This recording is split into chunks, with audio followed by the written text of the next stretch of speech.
Test, test, test. How's that volume? How's that volume? That volume good? That volume good? Okay.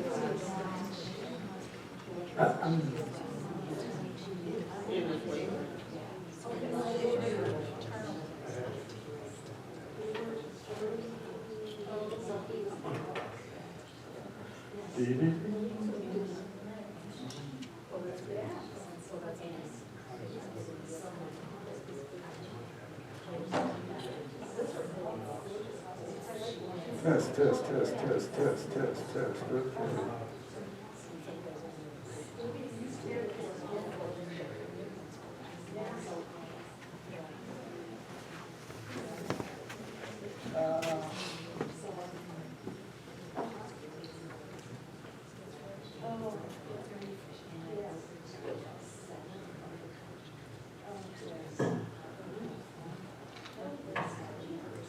Okay, I think it's 7 o'clock, so we get going. Thanks again, everybody, for coming out. I really appreciate it. If they give me the chance to do this again, then I know one thing I'm going to do is do these classes earlier in the season, because I know, it's Thanksgiving week already, it's November, it's cold, it's dark, and maybe in September people would think, oh yeah, we can go out. But I really appreciate, I can't say how much I really appreciate the fact that you've come out on these 4 Tuesday nights to hear these talks. So it means a lot to me. Thank you very much, and I hope I've given you at least some information about the subject matter. So tonight we're going to finish up with urban renewal and civil rights, and tonight we're going to start with some civil rights stories, including one that I did not finish when we left off last time. And that's how University President Fred Harvey Harrington got the Madison Club to admit its first Jews in November 1965.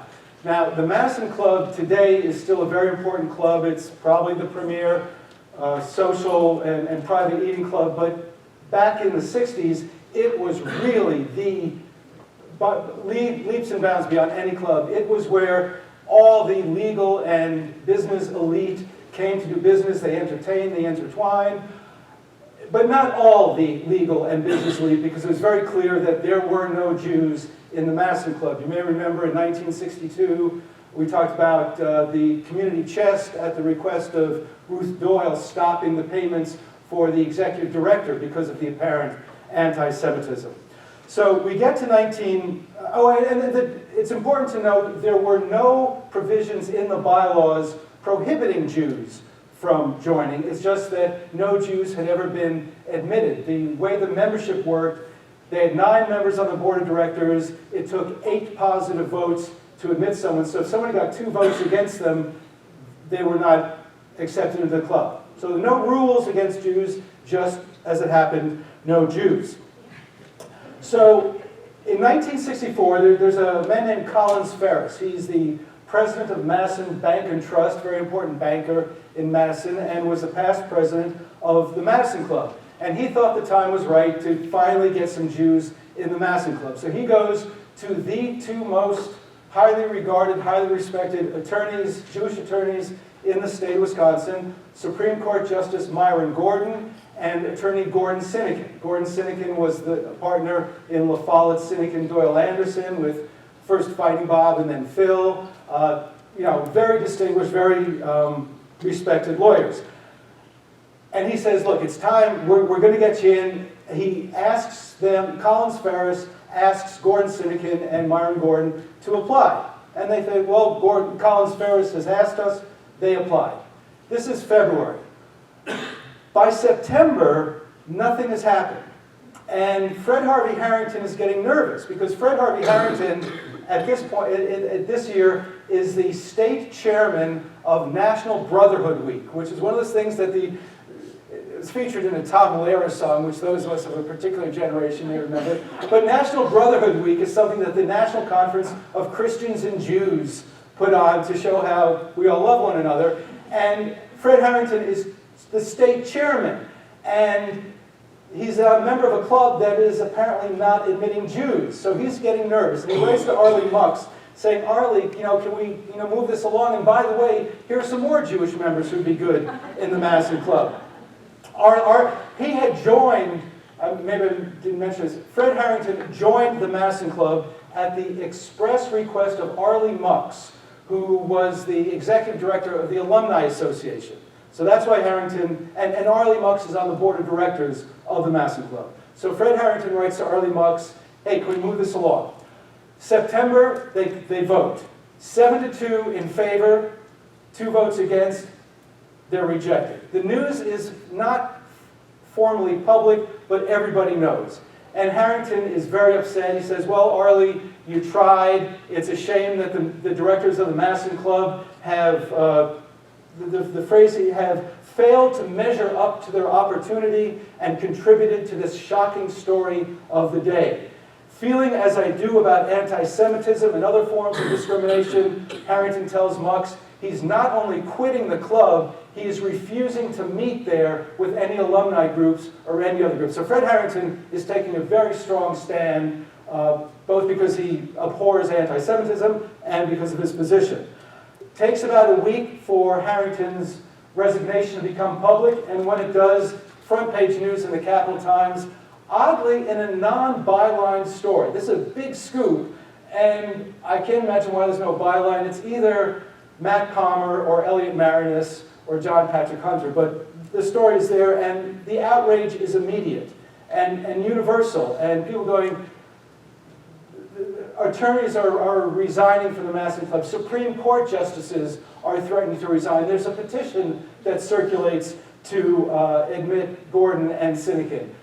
There's a meeting of the Auditorium Club, the Auditorium Committee at the Madison Club. The day this news comes out, Mayor Fesky cancels the meeting, and all sorts of other meetings start getting canceled. The Alumni Association cancel meetings. The city and the county cancel meetings. Alderman Toby Reynolds, you remember from last week, the pro-civil rights, pro-urban renewal alderman, introduces a resolution relating to the liquor license of the Madison Club. The intent, quote, is to express the council's disapproval of discrimination and provide a legal basis for any later action. They plan to revoke the club's liquor license if the discrimination is proved, just as that provision in the 1963 draft ordinance of the Equal Opportunities Ordinance would have allowed until it was taken out. And Dick Coyle of the Capital Times gets that scoop, that there is no ordinance preventing what the Madison Club has done or punishing the Madison Club for what it has done.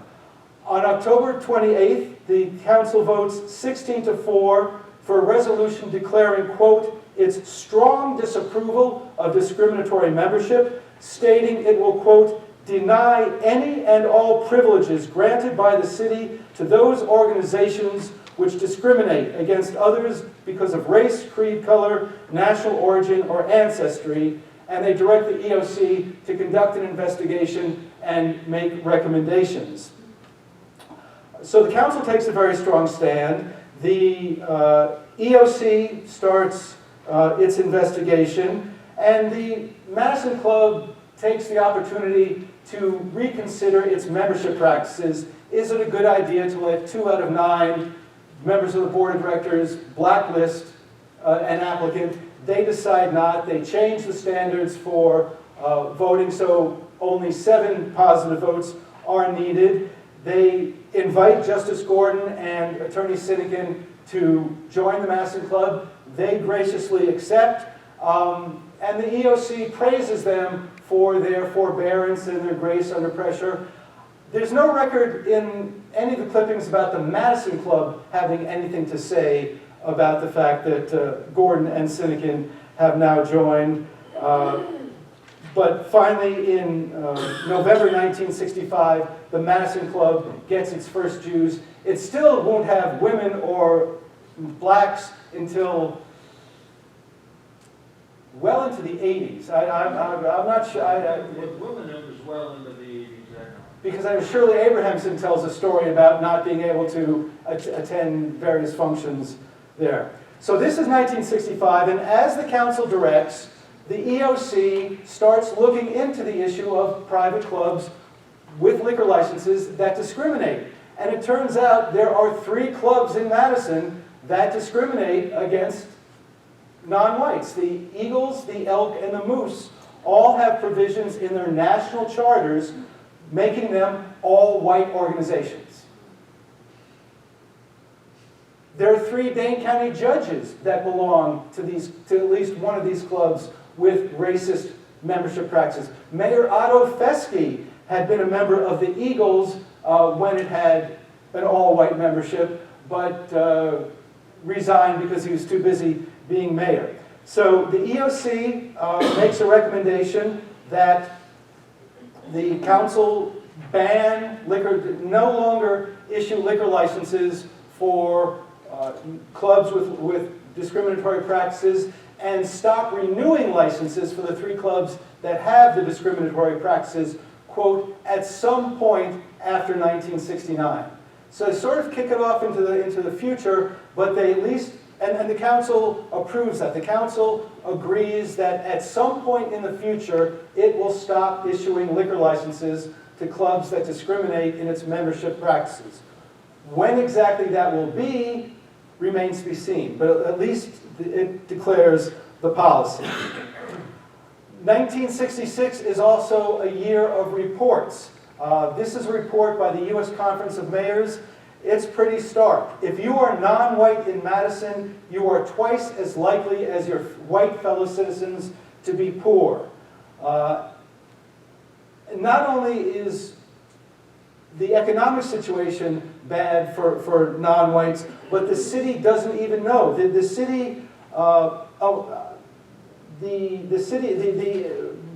report says that too little is known by those responsible for public action. Those in a position to plan and program for Madison's future could not provide simple facts about Madison's 500 Negro families. So we got 500 black families, and City Hall doesn't even know who they are, where they are, what the quality of their life is.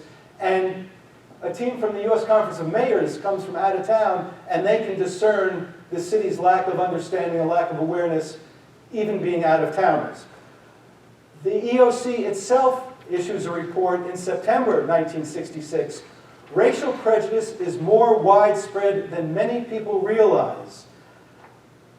It says that the Fair Housing Code has, quote, facilitated movement out of the traditional neighborhoods, but that Negroes are still finding, quote, some resistance on the part of private home sellers because the ordinance doesn't apply to private homes. Remember when the council passed the Equal Rights Ordinance in 1963, in order to get the votes to pass it, they exempted private homes.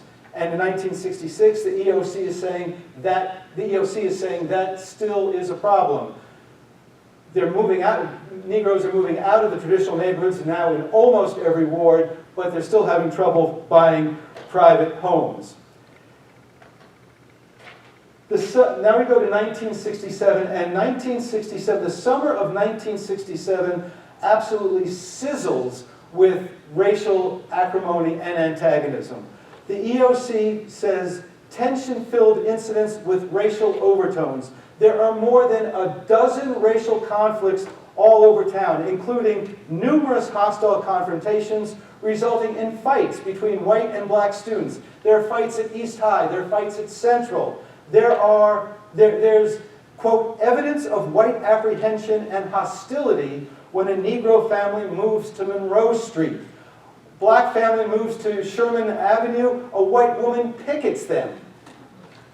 That is the backdrop of, of 2 nights of hearings that the EOC has in the summer of 1967. Remember, we've had more than a dozen absolute physical confrontations on the streets, and the EOC holds these hearings.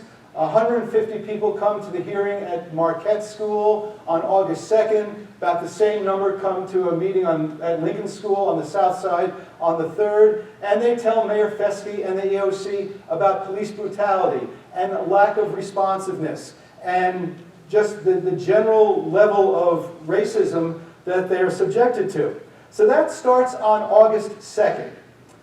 On August 3rd, after the first day's hearing, and the people point out that the police department is all white. There are no non-whites on the Madison Police Department. So sometime after that first hearing on August 2nd, on August 3rd, someone from the police department goes down to Madison newspapers, which I guess is still on Carroll Street at the time, and they change the Help Wanted ad that has been running in the State Journal and the Capital Times, and add for the first time that the Madison Police Department is an equal opportunity employer. The Madison Police Department did not declare itself an equal opportunity employer until the summer of 1967, and then only under public pressure. On August 4th, and you see the Cap Times again has the scoop to report, but this is the first ad for the police department being an equal opportunity employer.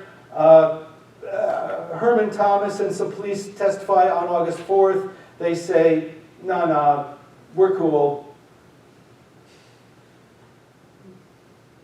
And they say some other things, but What do you mean? they say we haven't hassled anybody, we don't bother anybody, we're one of them says, I'm surprised how easy it is to talk with the colored people down there.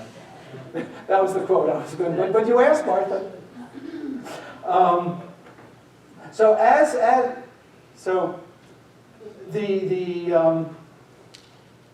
This is the report from the EOC after those hearings.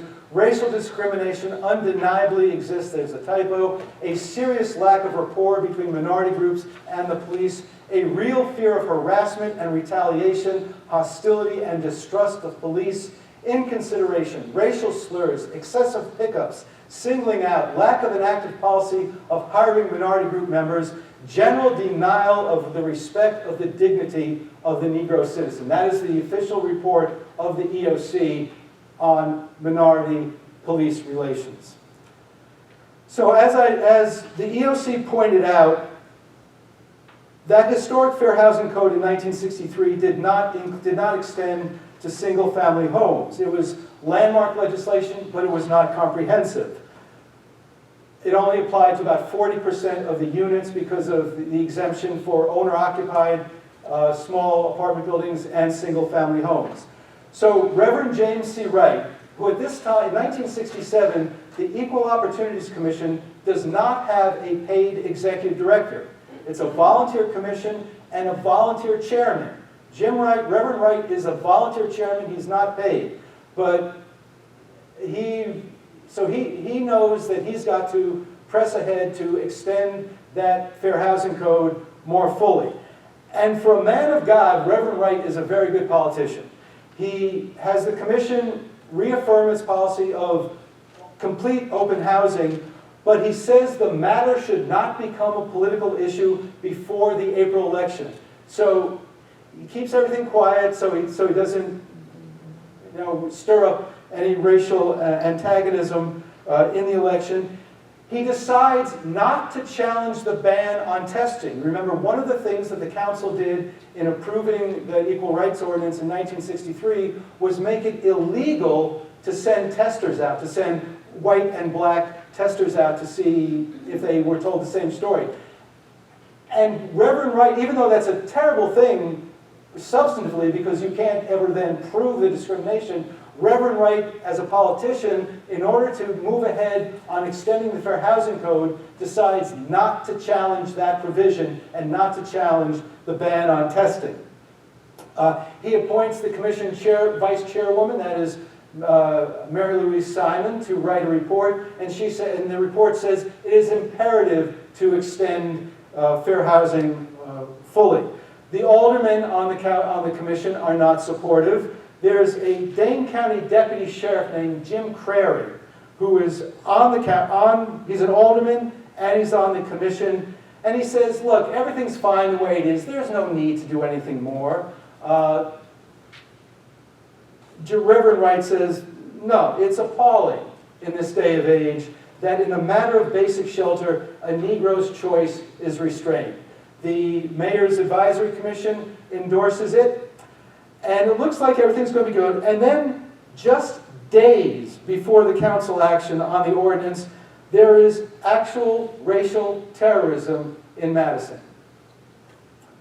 the second firebombing attack on 2 months on the home of Professor A.C. Jordan at 4405 Tokay Boulevard. Professor Jordan is an African scholar. His son was a very active Black Power advocate. He was a student. His son Paolo had to leave the country under the threat of deportation a few months earlier, and now Professor Jordan, in addition to having two firebombs at his house, has a swastika burned on his lawn. It was on Tokay Boulevard in Madison, Wisconsin in the fall of 1967. The Fair Housing Bill is scheduled for the Committee of the Whole on September 26th. The day before, Reverend Wright is in his office, working late, preparing his remarks. He is taken ill with what is still an undisclosed ailment. He is rushed to the hospital. He's in the hospital the next day and unable to attend the hearing, but 250 people do. 213 register in support of extending the Fair Housing Code. Only 17 register against it. Of course, opposition is led by our good friend Babe Rohr, who calls the supporters pretenders and hypocrites. He tries to get a referendum. That fails at 17-5. Alderman Crary says, there is too much of this going on in the country today. Everything is going along fine, and then somebody rocks the boat and tips it over. He's against the referendum. He's against the passage. He's for the referendum. Mayor Fesky says, look, this is simple. This is just about equality, plain and simple. The Committee of the Whole does add 2 minor amendments. Housing belonging to religious organizations and owner-occupied residents of up to four roomers. They endorse it 16-6. It goes to the council, and it is also approved 16-6. And once again, Madison has made history with the most comprehensive fair housing code in the state of Wisconsin. Reverend Wright is hospitalized for more than a month. And then he leaves for a 2-year course of study at Garrett Theological Seminary in Evanston. He'll be back, though. Mary Louise Simon becomes chairman when he resigns. It's about this time that the EOC also issues a new brochure called When Members of a Minority Group Move into Your Neighborhood. I am still looking for that because I'm very intrigued by what advice. I think the advice was chill, but I would really like to see that. So 1968, as bad as 1967 was for race relations, 1968 is even worse. Tensions are turning increasingly physical. Relations between blacks and whites are hitting an absolute all-time low. It starts